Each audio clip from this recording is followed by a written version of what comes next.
I'm John Watts. I'm the resource manager for the Columbus and Franklin County Metro Parks. We're out here at Battelle Darby Creek Metro Park this morning, the largest metro park in Ohio with over 7,000 acres. One of the focal points of our restoration project out here is restoring the native Darby Plains prairies. And we're standing along the Darby Greenway Trail and in an area that's about 25 acres inside the Oak Savanna, which was a major part of the 380 square mile Darby Plains prairie region that was just west of Columbus prior to settlement. A couple of the plants that you'll see blooming with all of the rain we've had this year, it's going to be a spectacular prairie season. Some of these are familiar garden plants. The reason for that, you have them in your gardens, is because prairie plants are adapted to hot, dry conditions, little rainfall, but in a year where we get a lot of rainfall, they do very well. The plant here, this is the purple coneflower, one of the most common prairie species across the native prairie region of North America.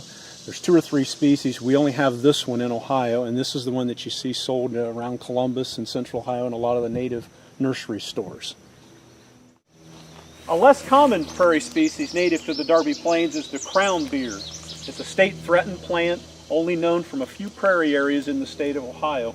As part of our prairie restoration project out here, we've been able to preserve the genetics of the Crownbeard and other native Darby Plains species with over 1,000 acres of prairie restoration.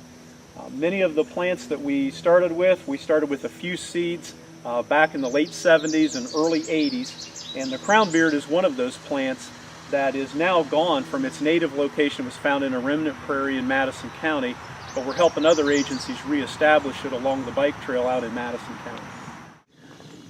What we at Metro Parks consider the signature species of the Darby Plains prairies is the royal catchfly. It's one of only 5 truly red flowers in the state of Ohio, and is found primarily in the Darby Plains within Ohio, and even in the other native prairie areas it's nowhere found except in the Darby Plains. The royal catchfly gets its name from the sticky back of the flower called the calyx, which insects will adhere to. Interestingly, this plant is pollinated by hummingbirds. So as you're walking along the multi-use trail out here, look for these red flowers, and oftentimes you'll find hummingbirds in and around them.